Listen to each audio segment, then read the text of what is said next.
اسرائیل time میں مشرق وسطیٰ کے وقت میں یہ حملے جو ہیں وہ شروع ہوئے ہیں۔ میں نے آپ کو کہا تھا کہ اس کی ایک اور بہت بڑی وجہ یہ ہے کہ وال اسٹریٹ بند ہو جائے گی فرائیڈے کی رات کو، فرائیڈے کی شام کو جو وال اسٹریٹ بند ہوگی اور وہ سیٹرڈے سنڈے میں بند رہے گی، اور شاید امریکن پریزیڈنٹ کو اور اسرائیل کو یہ لگتا ہے، امریکن پریزیڈنٹ کو یہ لگتا ہے کہ 48 گھنٹوں کے اندر اندر وہ اتنی تباہی مچا دیں گے اور ایران کی تمام تر جو ملٹری کیپیبلٹی یا کیپیسٹی ہے اسے وہ ریڈیوس کر دیں گے،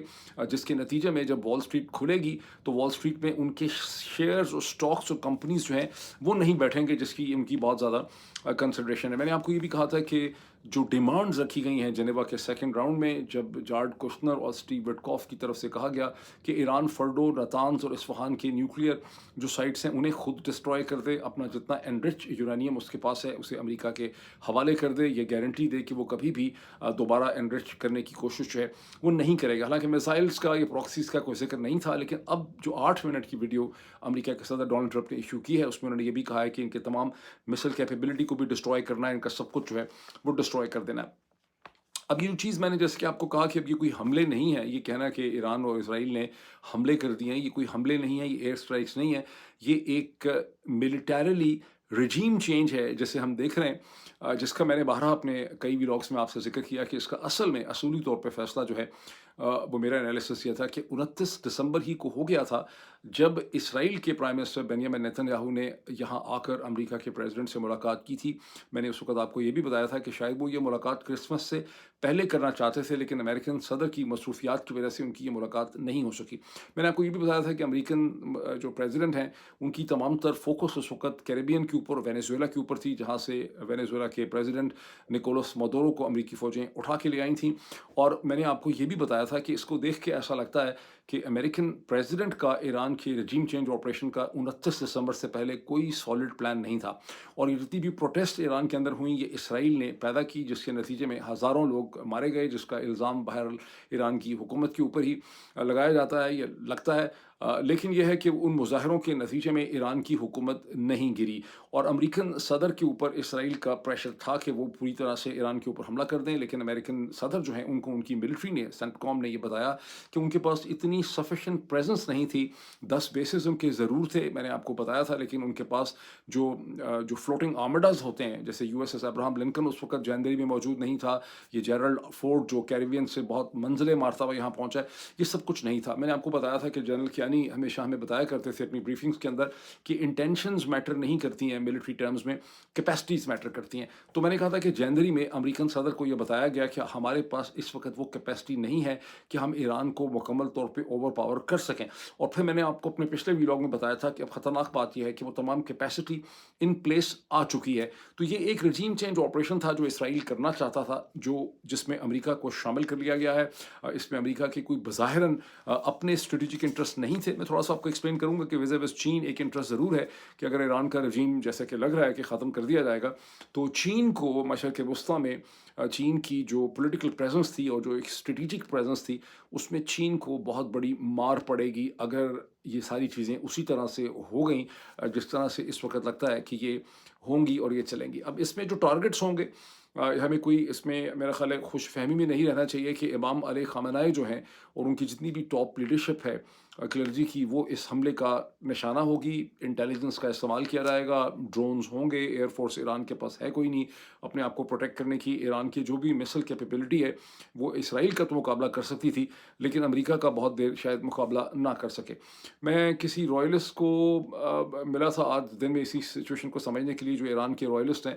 جو رضا شاہ پہلوی اور ان کے رجیم کو سپورٹ کرتے ہیں، وہ یہ دہائی دے رہے تھے کہ جی ہمارے ہزاروں لوگ انہوں نے مروا دی۔ یہ اس قسم کے میں سورس سے میری ملاقات ہوئی تھی جو اس پروسیس کا حصہ ہیں، تو ان کی دہائی یہ تھی کہ حملہ نہیں کیا، ڈر گئے ہیں امریکی پریزیڈنٹ اور ہمارے ہزاروں لوگوں کو مروا دیا، لوگوں کو کہا گیا کہ مدد آنے والی ہے، جنوری کا ان کا اشارہ تھا۔ اور لیکن ان کی باتوں سے مجھے اندازہ ہوا کہ رضا شاہ پہلوی کو اسرائیل کی سائڈ سے خاصی امید دلائی گئی ہے کہ رجیم چینج کے بعد انہی کو دوبارہ سے ایران کا پریزیڈنٹ جو ہے وہ بنایا جائے گا اور ان کے لیے ایک سپورٹ جو ہے وہاں پہ پریزنٹ ہوگی۔ اب ایران اسے کیسے ریسپونڈ کرے گا؟ کیا ایران امریکہ کی ایئر کرافٹ کیریئرس کو نشانہ بنا سکتا ہے؟ ایئر کرافٹ کیریئرس کے ساتھ بہت سے ڈسٹرائرز ہیں، تقریباً 23 یا 24 ہیں، کیا ان کو نشانہ بنا سکتا ہے؟ کیا امریکہ کے بیسز کو ایران نشانہ بنا سکتا ہے؟ یہ سب چیزیں دیکھنے والی ہیں۔ اگر تو ایران نے چین نے اور روس نے ایران کی کوئی مدد کی ہوئی ہے